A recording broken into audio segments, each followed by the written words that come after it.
Welcome dear students. आज हम 12th class CBS geography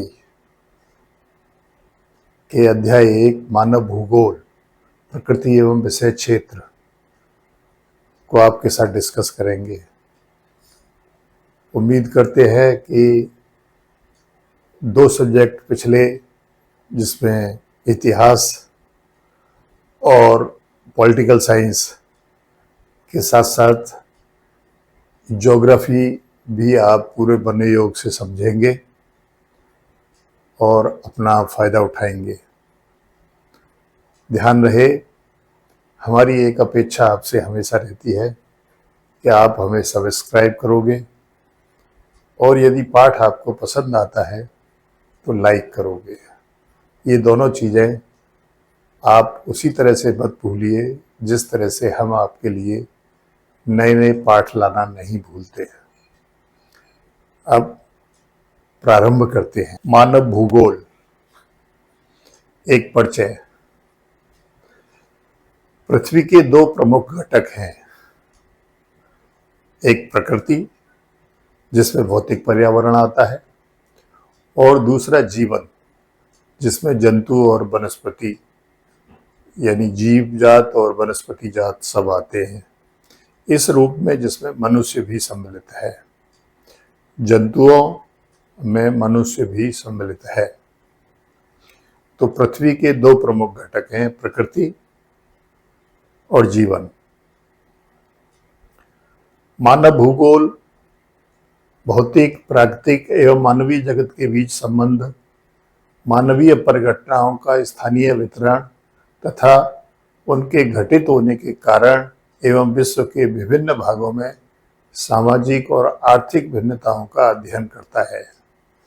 तो आप देखिए, मानव भूगोल क्या क्या अध्ययन करता है। भौतिक, प्राकृतिक एवं मानवीय जगत के बीच के जो आपसी संबंध हैं, मानवीय परिघटनाओं का स्थानीय वितरण, मानव क्या क्या क्रियाकलाप करता है प्रकृति को लेकर के, उसका स्थानीय वितरण तथा उसके गठित होने के कारण वो ऐसा क्यों करता है, और विश्व के विभिन्न भागों में सामाजिक और आर्थिक भिन्नताओं का अध्ययन करता है हर जगह पर, क्योंकि ये सामाजिक और आर्थिक भिन्नताएं, इसका मुख्य कारण प्रकृति भी होती है। भूगोल का मुख्य सरोकार पृथ्वी को मानव के घर के रूप में समझना और उन सभी तत्वों का अध्ययन करना है जिन्होंने मानव को पोषित किया है। तो भूगोल का जो मुख्य सरोकार है वो ये है कि पृथ्वी जो है वो मानव के घर के रूप में कैसे उपयुक्त है, ठीक है, उसे समझना और उन सभी तत्वों का अध्ययन करना जिन्होंने मानव को पोषित किया है, ये मानव भूगोल में आता है। प्रकृति और मानव के बीच द्वैधता नहीं है, यानी ये 2 अलग अलग चीज नहीं है। प्रकृति और मानव अलग अलग चीज नहीं है, ये पृथ्वी के 2 प्रमुख घटक हैं, क्योंकि प्रकृति और मानव अविभाज्य तत्व हैं। यानी ये ऐसे तत्व हैं जो अलग अलग नहीं किए जा सकते और इन्हें समग्रता में देखा जाना चाहिए। देखिए, मानव भूगोल की परिभाषाएं, जो विभिन्न भूगोलवेत्ताओं ने मानव भूगोल की जो परिभाषाएं दी हैं वो क्या है। जैसे रेट जेल है, रेट जेल ने कहा है कि मानव भूगोल मानव समाजों और धरातल के बीच संबंधों का संश्लेषित अध्ययन है। मानव समाजों और धरातल के बीच, मानव समाजों और धरातल के बीच संबंधों का संश्लेषित अध्ययन है, ये रेट जेल साहब कहते हैं।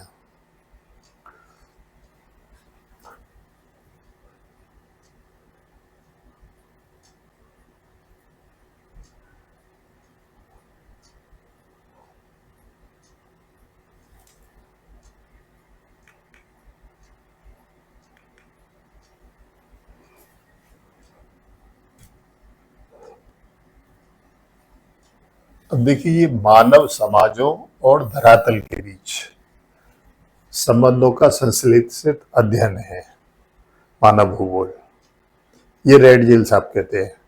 दूसरा, मानव भूगोल अस्थिर पृथ्वी, पृथ्वी तो अस्थिर है, स्थिर तो नहीं है, अस्थिर है, वो निरंतर गति करती रहती है। तो मानव भूगोल अस्थिर पृथ्वी और क्रियाशील मानव, वह मानव नहीं जो चुप पड़ा हुआ है, वह मानव जो क्रियाशील है। तो अस्थिर पृथ्वी और क्रियाशील मानव के बीच परिवर्तनशील संबंधों, अस्थिर पृथ्वी और क्रियाशील मानव यानी दोनों ही गतिमान हैं, के बीच परिवर्तनशील संबंधों का अध्ययन करता है। परिवर्तनशील यानी बदलने वाले संबंध होगा। अस्थिर पृथ्वी और क्रियाशील मानव के बीच जो परिवर्तनशील संबंध है उनका अध्ययन करता है, ऐसा एलन सैंपल कहते हैं। रेडजेल क्या कहते हैं? मानव समाज और धरातल के बीच संबंधों का संश्लेषित अध्ययन है। ये कहते हैं, एलन सैंपल कहते हैं कि अस्थिर पृथ्वी और क्रियाशील मानव के बीच परिवर्तनशील संबंधों का अध्ययन है। अस्थिर यानी इसमें तीनों चीजें गतिमान है, पृथ्वी अस्थिर है, मानव क्रियाशील है, संबंध परिवर्तनशील है, यानी तीनों चीजें इसमें गतिमान है एलन सैंपल की परिभाषा में।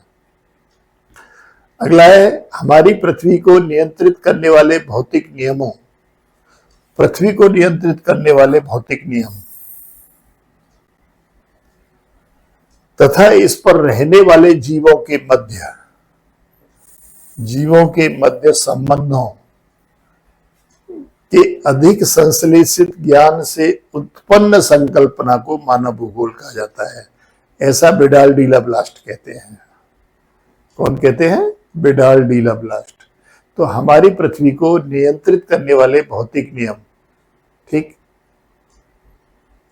कब वर्षा होगी, कब सूखा होगी, ठीक, कब हवा चलेगी, कब नहीं चलेगी, ये सब जो भौतिक नियम हैं ये पृथ्वी को नियंत्रित करते हैं और उन पर रहने वाले जीव जो है उसी तरीके से अपने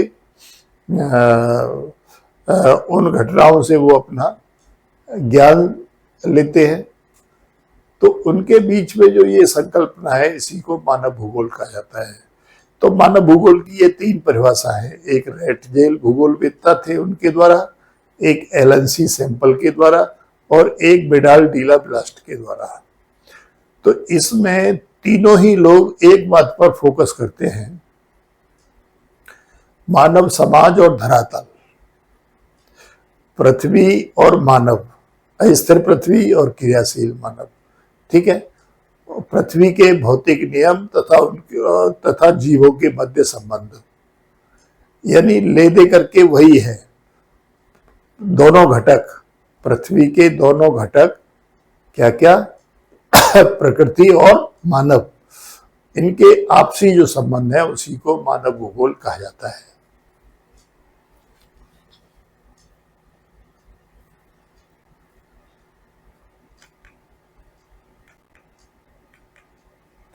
अब देखिए मानव भूगोल की प्रकृति क्या है।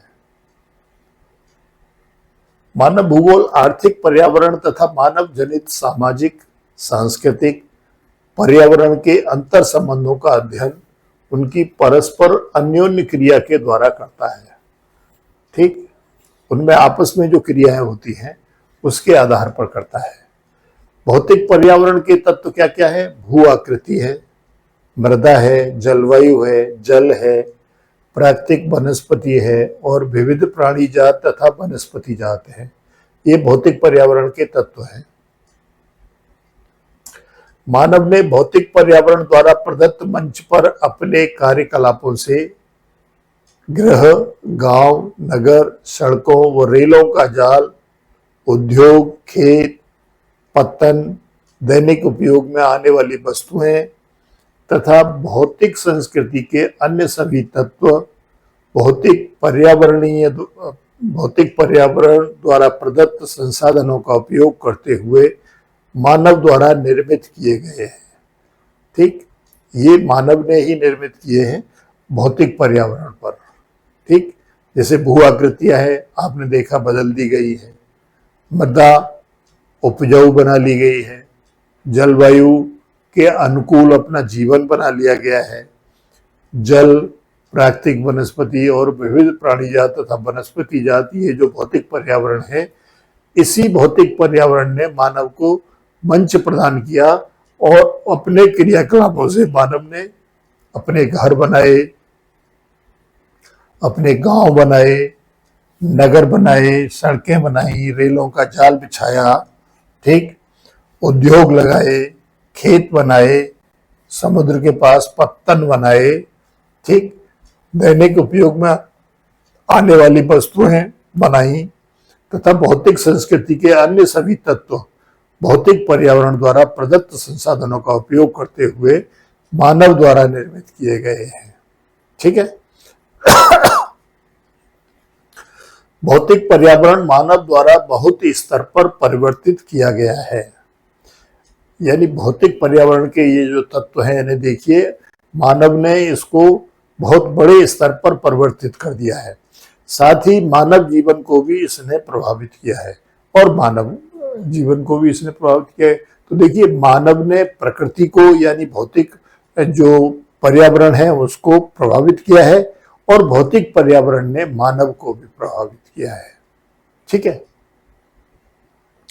तो मानव का भी प्राकृतिकरण हुआ है और प्रकृति का भी मानवीयकरण हुआ है। ये दोनों चीजें हुई हैं। मानव का प्रकृतिकरण यानी मानव जो है प्रकृति के अनुसार कैसे कैसे बदला है।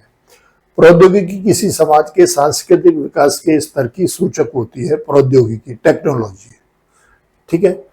टेक्नोलॉजी किस समाज में आती है? जिसका सांस्कृतिक विकास हो चुका होता है। मानव प्रकृति के नियमों को बेहतर ढंग से समझने के बाद ही प्रौद्योगिकी का विकास कर पाया। उदाहरण के लिए, घर्षण और ऊष्मा के नियमों से अग्नि की खोज हुई। घर्षण और ऊष्मा के नियमों से। अब इसमें देखिए, घर्षण और ऊष्मा के नियमों से क्या हुआ? अग्नि का आविष्कार हुआ। ठीक है। डीएनए और आनुवांशिकी के रहस्यों से बीमारियों पर विजय पाई गई। वायु गति के नियमों के द्वारा का प्रयोग किया गया तो तेज गति से चलने वाले जहाज विकसित हुए। तो आप देखिए, पहले मानव ने प्रकृति का अध्ययन किया है, प्रकृति के हर तत्व का अध्ययन किया है, तब उसने प्रौद्योगिकी का इस्तेमाल किया है। ठीक है। तो ये मानव का एक तरह से प्रकृतिकरण हुआ है। प्रकृति का ज्ञान प्रौद्योगिकी को विकसित करने के लिए महत्वपूर्ण है। प्रकृति का ज्ञान प्रौद्योगिकी को विकसित करने के लिए महत्वपूर्ण है और प्रौद्योगिकी मनुष्य पर पर्यावरण की बंदिशों को कम करती है। जब प्रौद्योगिकी उसके पास आ गई तो वो चुनौती देता है पर्यावरण को और उसकी जो बंदिशें है वो मनुष्य के ऊपर बहुत कम होती है। ठीक है। यदि कहीं बहुत अधिक जाड़ा लग रहा है तो उसने हीटर बना लिया है, कहीं बहुत अधिक गर्मी है तो उसने एसी बना लिया है। तो इस तरह से प्रौद्योगिकी का इस्तेमाल करके उसने पर्यावरण की बंदिशों को बहुत कम कर दिया है। आरंभिक अवस्थाओं में मानव भौतिक पर्यावरण से अत्यधिक प्रभावित हुआ। आरंभिक अवस्थाओं में, जब उसके पास प्रौद्योगिकी नहीं थी, जब उसका सांस्कृतिक विकास नहीं हुआ था, जब उसकी आदिम अवस्था थी, ठीक, उस समय पर आरंभिक अवस्थाओं में मानव जो है वो भौतिक पर्यावरण से अत्यधिक प्रभावित हुआ था। उसने प्रकृति के आदेशों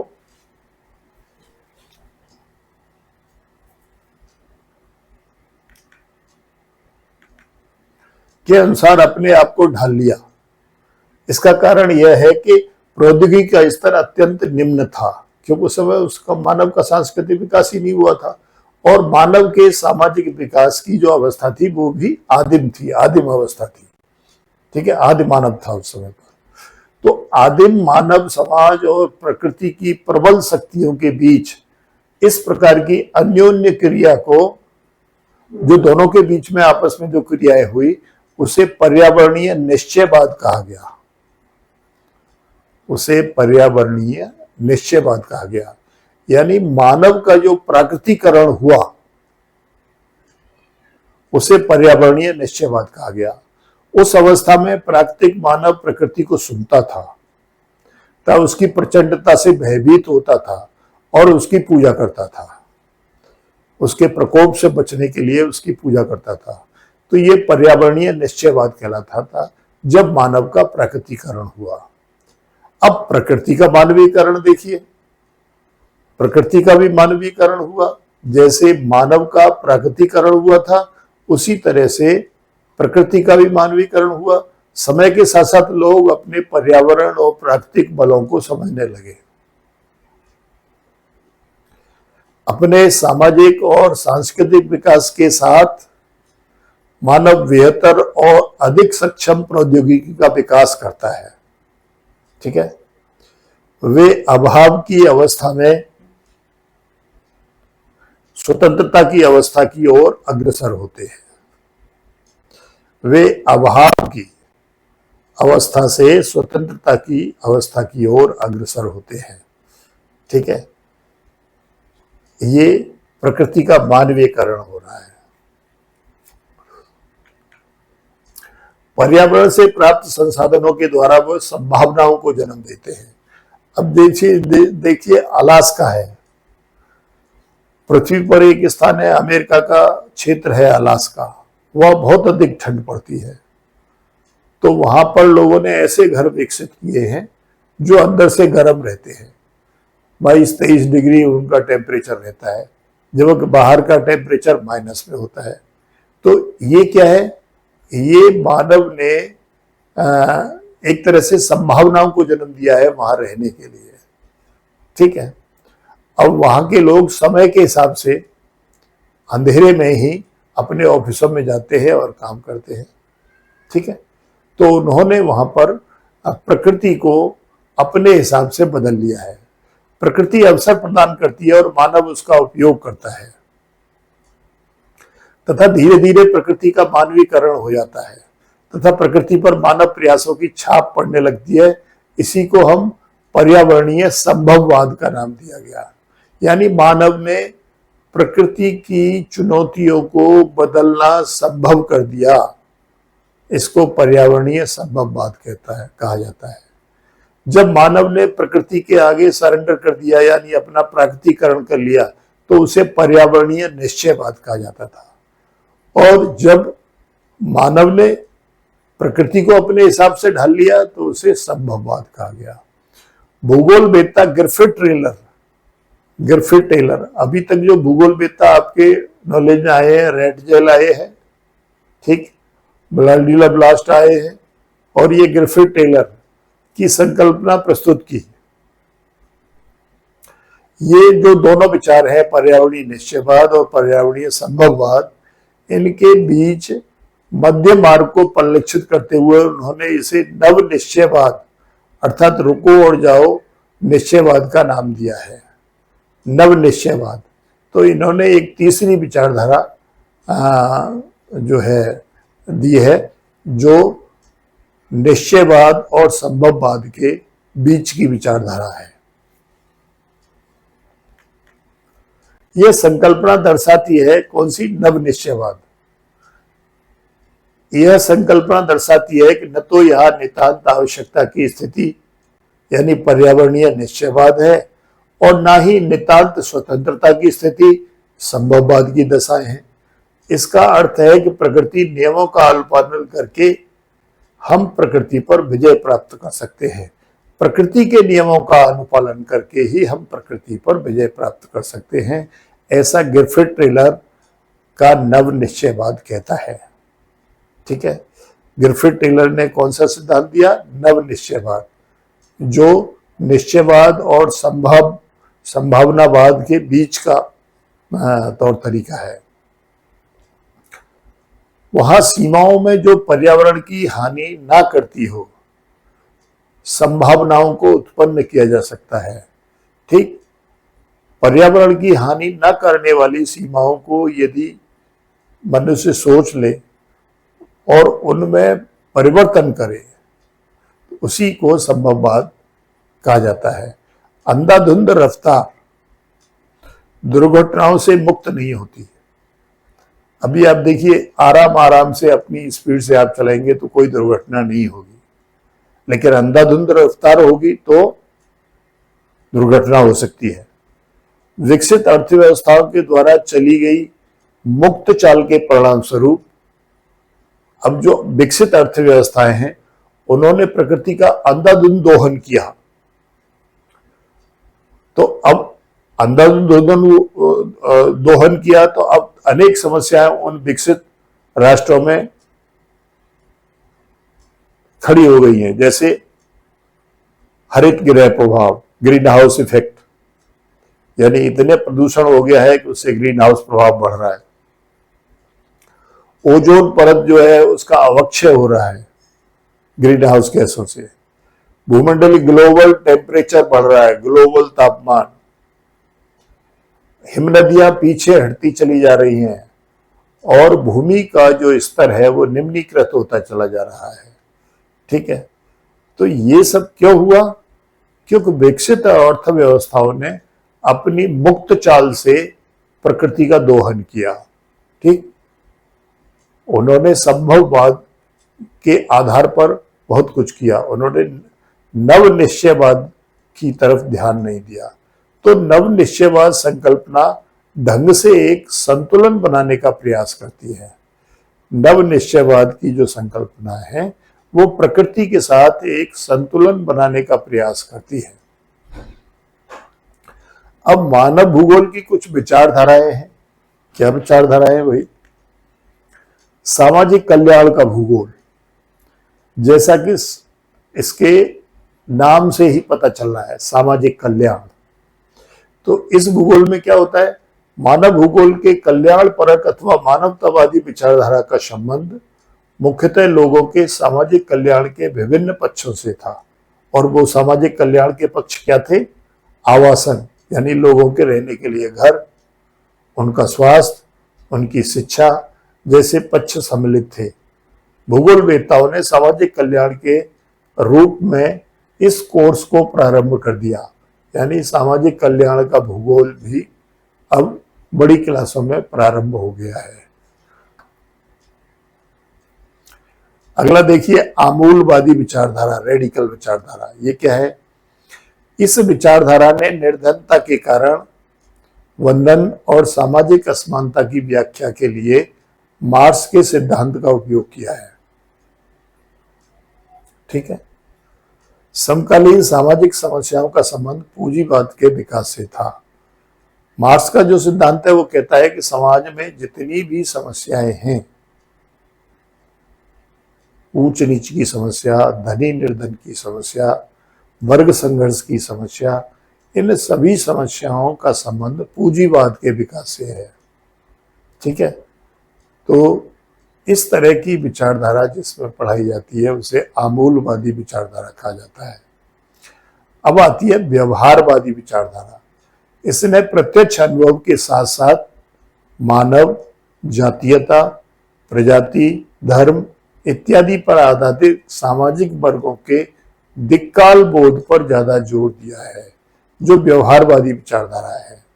ठीक, सबसे पहले आपने देखा सामाजिक कल्याण का भूगोल था, फिर आपने देखा एक आमूलवादी विचारधारा है जिसमें मार्क्स के सिद्धांत का उपयोग किया गया है और उसमें पूंजीवाद के जो दोष हैं उनके बारे में बताया गया है।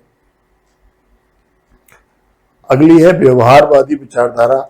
इसने प्रत्यक्ष अनुभव के साथ साथ मानव, जातीयता, प्रजाति, धर्म इत्यादि पर आधारित सामाजिक संवर्गों के दिक्काल बोध पर ज्यादा जोर दिया है। मानव भूगोल के क्षेत्र और उपक्षेत्र।